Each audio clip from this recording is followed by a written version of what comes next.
আমাদেরকে নিষিদ্ধ করেছিলেন নিজের গদিকে একদম নির্ভেজাল করার জন্য, নিরাপদ করার জন্য। কিন্তু 1, 2, 3, 4 এই 3 দিনেই মজা লুটেছেন। পঞ্চম দিনে দুপুরে রান্না করা ভাত ফেলেই চলে যেতে হয়েছিল। তো এই নির্বাচনগুলোকে জাতি ঘৃণা ভরে প্রত্যাখ্যান করেছিল, কিন্তু আবার সেই একই আয়োজন আমরা দেখতে পাচ্ছি। মনে রাখবেন, হিস্ট্রি রিপিটস ইটসেলফ। সূর্য কিন্তু মাত্র একদিন পূর্ব দিকে উঠে না, আর একদিন পশ্চিম দিকে ডুবে না। প্রতিদিন উঠে, প্রতিদিন ডুবে। সূর্য যখন উঠে তখন শক্তিমত্তা নিয়ে উঠে। দুপুর পর্যন্ত মারাত্মক বীরত্বপনা থাকে, তার ঝাল থাকে অনেক, কিন্তু দুপুরের পর থেকে তার পতন শুরু হয় এবং শেষ পর্যন্ত গিয়ে সে ডুবতে বাধ্য হয়। কারো সূর্য মাথার উপরে দুপুরবেলা স্থির হয়ে থাকবে না, থাকে নাই অতীতে, আগামীতেও থাকবে, এই কথা চিন্তা করার কোনো কারণ নেই। তবে হ্যাঁ, যদি কোনো সরকার জনগণের অভিপ্রায়কে সম্মান করে চলে, তাহলে সেই সরকার মানুষের মনোজগতে শক্ত আসন বা ভিত্তি গড়ে তোলে। আর মানুষের অভিপ্রায়কে যারা অপমান অগ্রাহ্য করে, জনগণ তাদের অন্তর থেকে তাদেরকে ঘৃণা করে, প্রত্যাখ্যান করে। এমনভাবে প্রত্যাখ্যান করে যে শেষ পর্যন্ত এই সৎসাহসটাও থাকে না যে নিজের দেশে আমি থাকি, আমি ফেস করি, দেশ ছেড়ে পালাতে বাধ্য হয়। আমরা একটা মুসলিম সংগঠন, আপনারা জানেন 24 সালের 1 আগস্ট আমাদেরকে নিষিদ্ধ ঘোষণা করা হয়েছে। আমরা এটাকে সাথে সাথে প্রত্যাখ্যান করেছিলাম। আমরা ধন্যবাদ জানাই, সেই দিন বিএনপিও এটাকে প্রত্যাখ্যান করেছিল, আমাদের সমস্ত গণতান্ত্রিক ধারার দলগুলা প্রত্যাখ্যান করেছিল, এলডিপি করেছিল। সম্ভবত সবার আগে এর প্রতিবাদ করেছিলেন ডক্টর কর্নেল অলি আহমদ।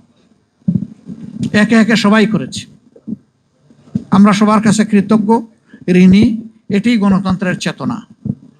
কিন্তু আফসোস, আমাদেরকে নিষিদ্ধ করেছিলেন নিজের গদিকে একদম নির্ভেজাল করার জন্য, নিরাপদ করার জন্য। কিন্তু 1, 2, 3, 4 এই 3 দিনেই মজা লুটেছেন। পঞ্চম দিনে দুপুরে রান্না করা ভাত ফেলেই চলে যেতে হয়েছিল। This is reality. এখানে আমাদের কোনো হাত নাই, সমস্ত হাত আল্লাহ তাআলার কুদরতের হাত, মহাশক্তিশালী আল্লাহর হাত। এই আল্লাহর উপর যাদের বিশ্বাস আছে, কোরআনের ওই আয়াতের উপর যাদের বিশ্বাস আছে, তুকতিল মুলকা মান তাশা ওয়া তানজিউল মুলকা মিম্মান তাশা, তারা যেন ভুলে না যায় যে সমস্ত শক্তি, কর্তৃত্ব মানুষের হাতে নয়, আল্লাহ তাআলার হাতে। মজলুমের আহাজারি যখন বাতাসকে ভারী করে ফেলে, আল্লাহ তাআলার সাহায্য তখন জমিনে নেমে আসে। কি হলো? মজলুম ছিলেন, এখন জালিম হতে যাচ্ছেন কেন? একটা ইনোসেন্ট ছেলে আলিফ, আমি তাকে দেখতে গিয়েছিলাম হসপিটালে। তার মা মানসিকভাবে ভারসাম্যহীন, বাবা অ্যাক্সিডেন্ট করে ওকে যে পড়ে আছেন বিছনায়। একটা মাত্র ভাই, সেও খুব সাউন্ড মনে হলো না। এই ছেলেটা ইন্টারমিডিয়েট পরীক্ষার্থী আগামীতে। সে একাধারে লেখাপড়া করে, টিউশনি করে, তার পরিবার চালায়। এই ছেলেটাকে রড দিয়ে পিটিয়ে তার চোখ শেষ করে দিলেন, দুনিয়া দেখার আলোটা নিভাই দিলেন। তো চোখ তো শেষ করেছিল, শেষ হাসি না। আপনারা আবার শুরু করলেন কেন?